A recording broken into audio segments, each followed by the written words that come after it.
आचार्य श्री नमोस्तु।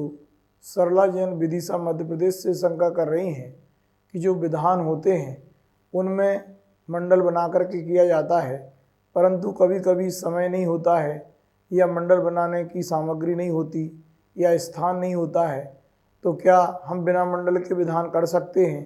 कृपया शंका का समाधान करें। नमोस्तु आचार्य श्री। विधान इसका मतलब होता है बड़ी पूजा। प्रतिदिन हम अष्टद्रव्य से पूजा करते हैं, लेकिन जब विधान होता है तो हम भगवान के और भी अनेक प्रकार के गुणों का वर्णन करते हुए विधान करते हैं, जिसे महापूजाएं कहते हैं। और जब महापूजाएं करते हैं तो महासामग्रियों से करते हैं और मंडल आदि बना करके करते हैं। लेकिन कुछ छोटे विधान भी होते हैं और कुछ और बड़े विधान भी होते हैं। इन महापूजा में भी ध्यान रखना है। जो सिद्ध चक्र विधान है, बड़े बड़े इंद्रध्वज विधान हैं, तो ये सब बड़े बड़े विधान हैं, इनका तो मांडला बनेगा ही बनेगा। लेकिन जैसे शांतिनाथ विधान है, भक्तांबर विधान है, तो ज़रूरी नहीं है कि इनके मांडले बने। इनके तो अर्घ आप अपनी थाली में ही समर्पित कर सकते हैं, और अधिकांश लोग थाली में ही समर्पित करते हैं। जिनका नंबर मांडला में चढ़ाने को नहीं आता है तो वो लोग सामग्री कहाँ पर अर्पित करते हैं? 100 लोग बैठे हुए हैं, सबका नंबर क्रम से आएगा मांडले में चढ़ाने का, बाकी लोग तो अपनी थाली में ही समर्पित करते हैं ना सामग्री। मांडला एक वैभव है, भगवान का एक वैभव है, ठीक है ना। वो समोषण का प्रतीक स्वरूप होता है, जिसमें बहुत सारे गोलाकार अष्ट आदि जो है बनाए जाते हैं, और उसमें बीज मंत्र आदि भी रखते हैं। ये सब प्रतीक स्वरूप है। जितना वैभव होता है उतना ही हमारे भाव और परिणाम भी लगा करते हैं। तो यदि आप किसके पास सामग्री नहीं है, समय नहीं है, स्थान नहीं है मांडला बनाने का, तो कोई बात नहीं। आप जैसे छोटे विधान होते हैं जो 1 घंटे 2 घंटे 4 घंटे में या एक दिन में पूरे हो जाते हैं, उन्हें आप अपनी थाली में ही बना करके स्वस्तिक आदि बना करके अर्घ समर्पित करें। आपके भाव जो है जिनेंद्र भगवान की आराधना है। ऐसा नहीं समझना कि हम मांडला नहीं बना पाए तो हमारा विधान अधूरा हो गया और हमें उतना पुण्य का संचय नहीं होगा। ये भाव बिल्कुल भी नहीं लाना कदापि भी। और ऐसे कितने लोग हैं, 1008 शांतिनाथ विधान करने वाले एक व्यक्ति मेरे को मिले। वो रोज़ थाली में 1 घंटे में शांतिनाथ विधान करके चले जाते हैं। ठीक है, अपनी पूजा आप वहीं सामग्री पूरी कर लें। जब कभी आपको ठाट बाट से कराना हो, 2 साल 10 साल में 20 साल में कभी भी, तो फिर ठाट बाट से हर चीज़ की व्यवस्था बना करके आप बड़ा विधान करना मांडला सहित। आचार्य श्री नमोस्तु। अजय भैया इंदौर शंका कर रहे हैं कि वर्तमान में जो द्वादशांग के 12 अंग होते हैं उनमें से कौन कौन से अंग के कौन कौन से शास्त्र हैं? कृपया शंका का समाधान करें। नमोस्तु आचार्य श्री। द्वादशांग 12 अंग, 11 प्रकार के अंग होते हैं और एक जो है 14 पूर्व होते हैं। इन सब को मिला करके द्वादशांग बनता है। द्वादशांग बहुत अथाय है और हर अंग में अपनी अपनी बात कही गई है। वर्तमान में हमारे पास द्वादशांग में से पूर्ण कोई भी द्वादशांग हमारे पास नहीं है।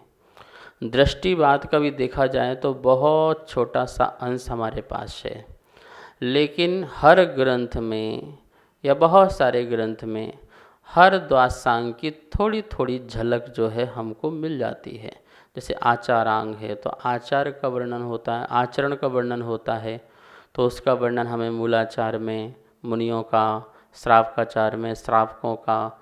तो इसी प्रकार से थोड़े थोड़ी जो चीज़ें हैं, संक्षिप्त में कुछ चीज़ें हैं। अन्य जब शास्त्र हम पढ़ते हैं तो उनमें हमें टच मिल जाता है, स्पर्श मिल जाता है कि इसमें कुछ उस बात की बात कही जा रही है। लेकिन पूर्णतः यदि कहा जाए तो कोई भी अंग बिल्कुल भी हमारे पास नहीं लिखा गया है, ना मिला है।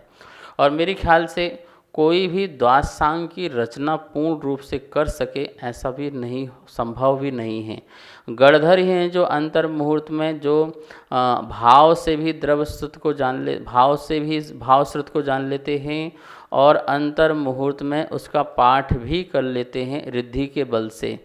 अन्य जो श्रुत केवली आदि भी हैं वो उस द्वादशांग का अनुभव लेकर के आत्मा का अनुभव लेते हैं। वो भी पूरे द्वादशांग को लिख दें ऐसा बिल्कुल भी संभव नहीं है। तो इस प्रकार पूरा द्वादशांग पढ़ने में मिल जाए ये कदापि नहीं हो सकता है। हाँ, उसका भाव वासना में ज्ञान आ जाए वो एक अलग चीज़ है, वो स्तुति बन जाए या देव बने तो देव में सौधर्मेंद्र है, सर्वासिद्धि के देव है, लोकांति देव है, उनको द्वादशांग का ज्ञान हो जाए। लेकिन लिखित रूप में वर्तमान में नहीं है, थोड़ा थोड़ा सा स्पर्श रूप में जगह जगह मिलता है, उससे हमें जान लेना चाहिए कि द्वादशांग का क्या स्वरूप है। अनिरुद्ध जैन राजस्थान से शंका कर रहे हैं कि हम जो शास्त्र पढ़ते हैं वही सच्चे शास्त्र देव के द्वारा कहे गए कहलाएंगे या कोई भी पढ़ते हैं वो भी शास्त्र में आते हैं क्या? नमोस्तु आचार्य श्री, कृपया शंका का समाधान करें। जो किसी भी तर्क से उल्लंघनीय न हो और जो कापत्य घट्टनम कुपथ को घटाने वाला हो, मिथ्यात्व को हटाने वाला हो, आत्मा को परमात्मा बनाने वाला हो, सिद्धत्व की यात्रा कराने वाला हो, वो हमारे शास्त्र होते हैं जिनमें भगवान की वाणी होती है और वह वाणी जो है किसी प्रकार के स्वार्थ से न भरी हो, न राग द्वेष से भरी हो, वो वाणी वीतराग वाणी होती है। वही हमारे सच्चे शास्त्र हुआ करते हैं और ऐसे ही सच्चे शास्त्रों का हमें अध्ययन करना चाहिए। सभी को सादर जय जिनेंद्र। पूज्य गुरुदेव के मुखारविंद से आप सभी की शंकाओं का नित्य समाधान आगम के अनुसार किया जा रहा है और ये इसका प्रसारण आदिनाथ टीवी चैनल के माध्यम से हो रहा है। अगर आपके मन में किसी भी प्रकार की कोई भी शंका है तो आप हमें नीचे दिए गए नंबर पर बेझिझक भेज सकते हैं और आपकी शंका का समाधान पूज्य गुरुदेव के मुखारविंद से आदिनाथ टीवी चैनल के माध्यम से किया जाएगा। तो आप हमें अपनी शंकाएं भेजें और पूज्य गुरुदेव के मुखारविंद से अपना समाधान पाएं और अपनी शंका का समाधान करें। जय जिनेंद्र। इस कार्यक्रम के पुण्यार्जक थे अशोक बड़जात्या, ममता बड़जात्या, अंकिता, टीना, आकाश, अंकुश, सॉल्ट लेक कोलकाता से, गुप्तदान अहमदाबाद से। इस कार्यक्रम के पुण्यार्जक थे श्री खंडेलवाल दिगंबर जैन मंदिर, राजा बाजार, कनॉट प्लेस, नई दिल्ली एवं श्री खंडेलवाल दिगंबर जैन मंदिर, वैदवाड़ा, दिल्ली के अंतर्गत खंडेलवाल दिगंबर जैन पंचायत, दिल्ली। जिनेंद्र जैन नरपतिया अध्यक्ष, धीरज जैन कासलीवाल महामंत्री, विजय लोहाड़िया विक्की उपाध्यक्ष, गौरव पाटोदी मंत्री, विनोद पांड्या कोषाध्यक्ष।